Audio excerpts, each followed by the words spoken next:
이제 미국 시장으로 넘어가 볼 텐데요. 자, 바로 키워드 3개 살펴볼게요. 첫 번째, 차기 연준 의장. 두 번째, 다보스 포럼. 세 번째, 관세 전쟁입니다. 차기 연준 의장부터 볼게요. 사실은 차기 연준 의장 당연히 이제 다음 주에 이제 된다라고 했는데 케빈 해시시 될 거다라는 이야기가 원래 유력했었는데 조금 예상과 지금 다릅니다. 네. 안 될 수도 있더라고요. 전 많이 실망했어요. 굉장히 굉장히 실망했고 네. 시장도 많이 실망한 것 같아요. 그래서 미 채권 금리가 급등을 해버렸거든요. 네. 그러니까 제가 여기서도 여러 차례 말씀드렸지만 케빈 헬스는 네. 굉장한 비둘기예요. 굉장한 왕비둘기입니다. 완전 비둘기. 네, 완전 비둘기입니다. 진짜 네. 어마어마한 비둘기고. 어. 그러니까 기본적인 경기가 그러니까 이 흔히 말하는 그 인플레이션을 생각하는 그 생각이 달라요. 그러니까 많은 분들은 그러니까 지금 현재 연준의 인플레이션을 그러니까 대하는 흔히 말하는 생각은 야 수요를 줄여야지. 그러니까 어쨌든 수요를 줄여서 결국은 경기를 좀 슬로우다운 시켜가지고 그래서 물가를 잡겠다라는 거거든요. 근데 지금 케빈 에셋 같은 경우는 공급주의론자예요. 네. 야 근데 물가를 잡는 게 수요만 억제하는 게 아니잖아. 야 공급을 더 많이 늘려버려. 그러니까 예를 들어 공급을 늘리면 결국은 흔히 말하는 시장에서 물량이 많아지면 가격은 떨어지거든요. 그러니까 그렇게 해서 야 공급을 많이 늘려서 가격을 떨어뜨리자. 네. 그러려면 경기를 더 살려야 돼. 기업들은 돈 더 밀어주고 그 생산성 더 높이게 만들어줘. 네, 네. 그렇게 해서 공급을 더 늘려.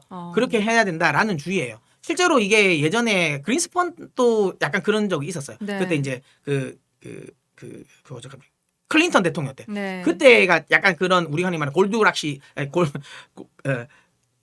시대 때, 네, 네. 골드락스 시대 때 이제 그런 흐름이 한번 있었어요. 근데 이제 그런 것들을 생각하는 건데, 아무튼 그렇기 때문에 엄청나게 많은 돈을 풀 거라고 예상을 했었어요. 근데 이제 이분이 탈락됐어요. 그리고 나서 케빈 오시가 됐는데, 물론 케빈 오시는 이분도 비둘기라고는 하더라고요. 아니에요. 아니에요? 아주 강력한 매파예요. 지금 하고 있는 연준 의장, 그러니까 연준 위원들 중에서 가장 매파예요. 원래 케빈 2명이 둘 다 비둘기다라는 보도가 있었는데. 왜냐하면 그 기자님들이 네. 잘 몰라서 그래요. 좀 더 알아보셔야 돼요. 케빈 오시는 뼛속까지 매파예요. 그렇게 되면 힘들어지는 거 아주 아닌가요? 뼛속까지 매파입니다. 그러니까 근데 이건 있죠. 네. 그 케빈 오시는 일단 트럼프랑 친합니다. 친분이 있어요. 이분이 루이비통 맞을 겁니다. 루이비통 사이일 거예요. 그래서 이제 지금 트럼프 대통령과 뭔가 친분이 있고, 그다음 베센트 재무부 장관이랑 또 친합니다. 네. 그래서 일단은 지금 현재 트럼프 정부의 그러니까 흔히 말하는 이 관계는 좋아요. 그래서 어쨌든 만약에 트럼프 대통령이 지명을 했을 때 초반에는 분명히 트럼프 대통령이 원하는 정책을 쓸 거예요. 네. 처음부터 트럼프 대통령과 척을 질 사람은 아니에요. 네, 네. 인간관계가 있기 때문에. 네, 네. 근데 이게 중간선거 결과에 따라 달라질 수 있어요.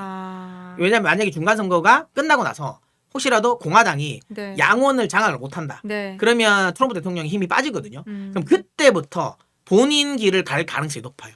그리고 자리가 사람을 만든다고. 네. 사실 어떻게 보면 미국 대통령보다도 더 큰 자리라고 생각할 수 있는 게 연준 의장이거든요. 그러니까 어찌 보면 이건 세계 경제 대통령이잖아요. 그러니까 그 자리에 앉으면 또 자리가 사람을 또 바꿀 수도 있거든요. 네. 그리고 이런 경제 흔히 말하는 관련 부분은 흔히 말하는 본인의 색깔이 뚜렷해요. 그러니까 예를 들어 내가 비둘기면 끝까지 비둘기예요. 웬만해서 잘 안 바뀌어요. 우리가 정치 성향 잘 안 바뀌는 것처럼. 그러니까 내가 만약에 잡하면 웬만하면 끝까지 잡하고 그쵸. 큰 뭐는 계기가 없으면 우리가 한 번 우파면 진짜 네. 큰 계기가 없으면 끝까지 우파한 것처럼 네, 네. 이게 정치적인 성향을 전혀 하는 것만큼 어려워요. 경제관념은. 매파인 사람이 갑자기 비둘기는 거의 웬만하면 잘 안 나옵니다. 육식하는 사람이 갑자기 초식도 못하는 네, 것처럼. 그런 겁니다. 네. 그만큼 이분은 그리고 특히 이분이 싫어하는 게 양적 완화를 굉장히 싫어요. 원래 이분이 벤 버냉키 의장이 있을 때 원래 연준 이사였어요. 근데 본인이 사퇴하고 나왔어요. 왜? 그때 당시 벤 버냉키 의장이 무제한적 양적 완화를 했거든요. 나 그거 반대한다. 인위적으로 시장 개입하는 게 싫다. 트럼프 대통령이 하려는 게 그거 아니에요? 그거잖아요. 네. 그래서 그걸 싫어하는. 그래서 제가 이 이야기를 왜 드리냐면 그러면 우리가 생각하기에 트럼프 대통령이 이걸 모를까? 알 거예요. 근데 왜 지명하려고 하냐면 트럼프 대통령이 이번에 실책한 게 있어요. 그냥 파월 의장을 건드렸으면 안 돼요. 그걸 건드리면서 지금 공화당 내부에서도 만약에 케빈 에셋이 만약에 지명되면 우리 지명 흔히 말해 인준을 안 시켜주겠다는 거예요. 우리도 단 청와대 그냥 청문회 우리 이거 통과시켜주겠다. 네. 근데 이제 미국 같은 경우는 연준 의장이 되려면 상원 통과가 필요해요. 근데 상원에서 공화당 의원들이 반대하는 거예요. 왜냐하면 저기 말 그대로 케빈 에셋이 워낙 흔히 말하는 트럼프 꼭두각시라 생각하는 거예요. 그러니까 파월을 흔히 말하는 찍어내리는 이유가 케빈 해시스를 넣기 위한 거잖아요. 그러니까 그럴 거면 나 너희한테 흔히 말하는 도움 안 주겠어. 그래서 케빈 해시스 지명을 하면 우리는 그러니까 트럼프 대통령 입장에서 되는 거죠. 아 이게 흔히 말하는 지명이 안 될 수도 있겠다. 아. 그리고 속된 말로 질질 끌리겠다 시간이. 네, 네. 근데 트럼프 대통령은 중간 선거가 시간이 없어요. 네. 일단은 그렇게 끌어버리면 중간 선거 전에 뭔가 결과물이 하나도 안 나와요. 아. 그러면 일단은 그 중간 선거라도 내 말 잘 듣는 어쨌든 일시적이라도 내 말 잘 들을 수 있는 오씨를 해야 되겠다. 근데 케빈 오씨는 민주당에서도 좋아해요. 그러니까 민주당과 정책적인 부분이 좀 이제 일맥상통하는 게 많아요. 그래서 민주당도 좋아해서 케빈 오씨 같은 경우는 일단 흔히 말하는 의회 인주는 통과될 겁니다. 그래서 빨리 의회를 통과시킬 수 있는 사람 넣고 싶었던 것 같아요. 아, 그래서 이럴 수가. 예, 요거 바꾼 건데 네. 중요한 건 이건 시장 측면에서 본다면 네. 굉장히 부정적입니다. 어. 당장에는 문제가 안 돼요. 그러니까 이거는 저는 11월 이후에 네. 11월 이후에 걱정해야 될 문제이긴 하지만 네. 분명히 시장에 아주 강력한 핵폭탄을 가지고는 있어요. 그러니까 시한폭탄이에요. 네. 이거 분명히 11월 달 되면 터질 수도 있어요. 그래서 이거는 우리가 머릿속에 계속 염두에 두고 가야 된다. 이렇게 보시면 됩니다. 이 부분들 테스타로사님께서 왜요? 라고 하시네요.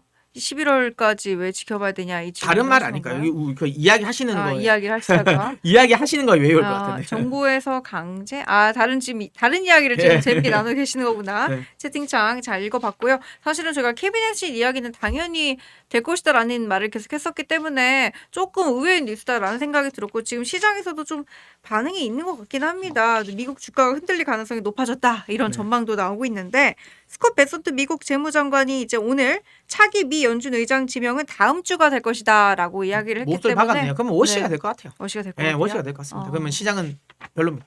근데 근데 당장에는 괜찮을 거예요. 당장에는 그렇게 큰 문제는 아니지만 이게 아까 말씀드린 11월 달 네. 이후에는 우리가 좀 주의 깊게 봐야 된다. 글로벌 증시. 네. 근데 또 그쵸 11월이 딱 중간 선거기 때문에 그때까지 좀 한번 잘 지켜보고 매주마다 문서진 멘토님께서 계속 짚어주실 테니까 살펴보도록 하고요.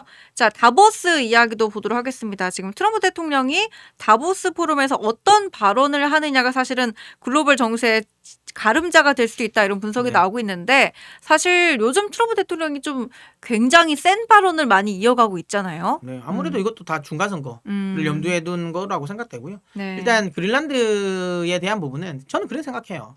트럼프 대통령이 진짜 실제로 네. 저 그린란드를 매입할 수 있을 거라고 생각하냐라고 생각하는 건데 네. 못할 거라고 생각했을 거예요. 이게 그러니까 뭔가 명분이 없어요.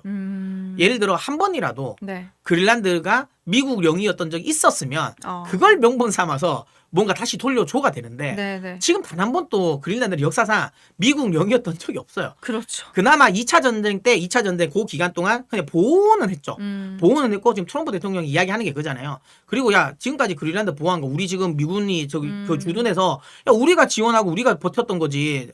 야 너희가 유럽이 뭘 돈을 대줬냐라는 거거든요. 그러니까 이때까지 우리가 돈을 이만큼 많이 댔으니 이현이가 1,900을 내. 네. 그럴 거면 이제 우리가 먹겠다라는 거예요. 어. 그게 이제 국제사회에서 그게 가능하겠냐고요. 그러니까 이게 돈 주고 국가를 산다라는 거 그게 사실 쉽진 않아요. 예전에 뭐 러시아 그 알래스카가 있긴 하지만 지금은 그런 상황은 아니거든요. 그러니까 이게 그린란드 주민들이 어떻게 생각하냐도 되게 반대가 중요할 텐데. 네, 반대를 많이 하잖아요. 사실 그린란드 주민들은 이게 데마크 독립을 원한다라고 저는 이전에 그렇죠. 들었었거든요. 근데 이제 덴마크 독립은 되되 미국은 싫다는 거지.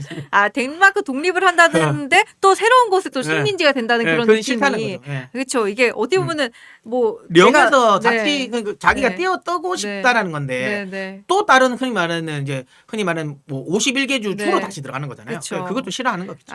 이런 부분들이 좀 많이 나오고 있는 것 같은데 사실은 다음 페이지 보여주시면 이 관세 전쟁이 바로 이어지는 키워드 이야기긴 하거든요. 트럼프 대통령이 그린란드 인수를 하겠다라고 하니까 유럽이 일제히 반발을 했습니다.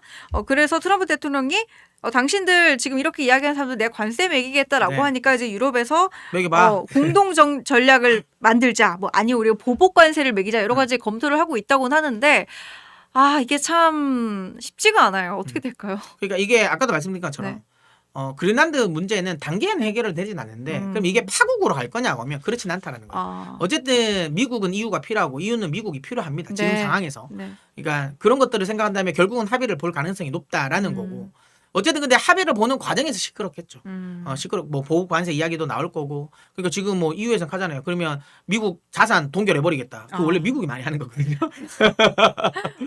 미국이 깡패 국가 네, 테러 네. 지원국 할 때 그 흔히 말하는 해외 자산 동결해 버리잖아요. 눈에는 눈, 이에는 이로 그러니까- 지금 하는 건가요? 그러니까 네. EU가 만약에 그 카드를 쓰면 그냥 파멸이에요. 그렇죠. 그게 말이 안 돼요. 그거는 말이 안 되고 제가 보기엔 안 될 것 같긴 한데 아무튼 그러니까 그만큼 지금은 굉장히 대척점이 있고 대립각을 세우지만 계속 말씀드리잖아요. 어쨌든 그들은 네. 흔히 말하는 그 동맹국이에요. 동맹국이고 중국과 러시아를 같이 견제해야 되는 입장이라서 최종적으로는 합의를 본다. 자 그러면 어떻게 할까? 트럼프 대통령도 매입 가능성은 없다고 생각할 거예요. 그러면 뭘 느낄 뭐냐 어떤 선에서 합의를 볼 거냐? 저는 그렇게 생각해요. 트럼프 대통령이 그러니까 그린란드에 대한 히토류 개발권을 제가 보기엔 반반 나눠 가질 것 같아요. 네. 그러니까 덴마크랑 이렇게 해서 반반 나눠 가자. 네. 그러니까 지금은 중국 자본이 많이 들어와 있어요. 물론 다 대부분 비전략적 자산이긴 해. 비전략적 투자이긴 하지만 어쨌든 중국 자본은 그린란드에 투자가 돼 있거든요. 네. 그러니까 이런 부분은 미국은 견제하고 싶은 거예요. 그래서 야 중국 너 제끼고 우리가 투자할게. 그리고 나오는 거 우리랑 같이 하자. 같이 공동 개발하자. 요거. 그다음에 트럼프 대통령은 골든돔을 완성하고 싶어요. 지금은 이제 미사일 시스템, 방어 시스템을. 근데 그렇게 하기 위해서는 그린란드가 지정학적으로 굉장히 중요해요. 네. 그렇게 되면 아까 말했지만 유럽, 그다음에 그 캐나다라든지 이런 것들이 그러니까 러시아로 견제하기가 딱 좋은 위치거든요. 그렇기 때문에 이런 골든돔 관련 부분도 설치하게 해달라고 할 것 같아요. 그래서 그 부분, 그다음에 이제 나중에 이건 뭐 나중 문제이지만 이게 북극 항로 관련 부분에 있어서도 나중에는 이제 이것도 이제 같이 공동 개발하자라는 이야기가 나올 거다라는 거죠. 그러니까 그 정도 선에서 마무리할 가능성이 높지 않을까라는 생각이고 덴마크 입장에서도 그거는 그렇게까지 불리하진 않을 것 같아요. 네. 어쨌든 미군이 들어오고 그렇게 됐을 때 물론 러시아는 반발하겠죠. 하지만 뭐 그거 뭐 어쩔 거야 이런 거겠죠. 네. 그런 거기 때문에 제가 보기에는 그 충분히 그런 부분에서 합의점이 나온다라고 봐서 관세 전쟁과 관련된 부분에 분명히 초반에 시끄럽고 지수를 밀 수 있는 재료로 작용은 하겠지만 오랜 기간 가진 않을 것 같아요. 뭐 길게 나오면 한 제가 뭐 한 달 정도. 한 달 정도. 예, 그 정도. 뭐 짧으면 한 2, 3주 안에.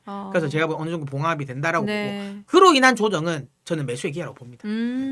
자, 글로벌 주식 시장에 이게 어떻게 보면은 긍정적인 영향을 줄 것 같지는 않으니까 사실은 걱정이 된다라는 건데 오히려 이때 전반적인 시장에서 조정이 오는 국면으로 네. 바라보면 좋다. 그런데 차기 연준 의장 리스크는 조금 네. 좋은 소식은 아니다. 맞아요. 호재라고 볼 수는 없다. 이렇게 바라봐 주시고 사실 왜냐면 우리가 글로벌 금리 인하 트럼프 대통령이 앞으로 계속해서 금리를 인하할 것이다라고 하는 그 발표에 대해서 굉장히 네, 기대를 하고 있었잖아요. 굉장히 기대를 많이 하고 근데 있었는데 아까도 말씀드렸잖아. 워시도 처음에는 금리 인하 많이 할 거고요. 양적 완화 이야기를 할 거예요. 네, 근데 이제 아까도 말씀드린 것처럼 중간 선거 결과에 따라서 워시는 네. 얼굴색을 바꿀 수 있다. 네. 기존에 계속 말씀드린 원래 그분의 성향은 원래 매예요, 매. 비둘기가 아니에요. 그것도 매다. 그냥 매도 아니고 굉장히 강력한 매입니다. 어. 네, 그래서 여차하면 그러니까 네. 트럼프 대통령의 영향력이 빠진다고 느껴지면 본인 색을 드러낼 거예요. 네, 그 부분들 잘 유념해서 살펴보도록 하겠습니다. 이게 세 가지 키워드 살펴봤고요.